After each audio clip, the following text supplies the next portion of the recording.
জানো তো বন্ধুরা, সামনেই হলো আমার একটা দিদির বিয়ে। আমার দিদি না আমার থেকে একদিনের বড়, দেখো তাও না আমার থেকে আগেই বিয়ে হয়ে যাচ্ছে। তো কালকে না আমার দিদি আমার বাড়িতে এসেছিল, এসে আমাকে বলছে, বুনু বুনু সামনেই তো আমার বিয়ে, আমার বিয়ের দিন না তুই আমাকে একটা সুন্দর করে কেক বানিয়ে দিবি। তো আমি দিদিকে বলেছিলাম, দিদি কেক দিয়ে তুই কি করবি? তো আমার দিদি বলেছিল, যেদিন আমার হালদি হবে সেই দিন না আমি কেক কেটে একটু সেলিব্রেশন করব।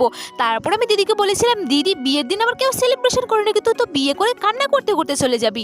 তো আমার দিদি বলে, আমি মোটেও কান্না করব না, আমি তো হাসতে হাসতে বেরিয়ে যাব। তারপর আমি দিদিকে বললাম, দিদি আমিও দেখে নেবো তুই হাসতে হাসতে বেরোস নাকি কান্না করতে করতে বেরোস, আমি তো মোবাইলে ভিডিও বানিয়ে নেব।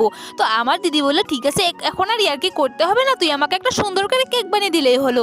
তারপর আমি দিদিকে বলেছিলাম, দিদি কিরকম কালারের কেক বানিয়ে দেবো? তো আমার দিদি বলে, তুই তো জানিসই আমার সবসময় পিঙ্ক কালারটা ফেভারিট, তুই আমাকে পিঙ্ক কালারের কেক বানিয়ে দিস। তারপর আমি দিদিকে বললাম, দিদি হালদি তো আমি হলুদ কালারের কেক বানিয়ে দিই। দিদি বললো, না পিঙ্ক কালারই দে। বাইরে তোমাদের কার কার পিঙ্ক কালার ফেভারিট তারা পিঙ্ক হার্ট দাও, আর যাদের ইয়েলো কালার ফেভারিট তারা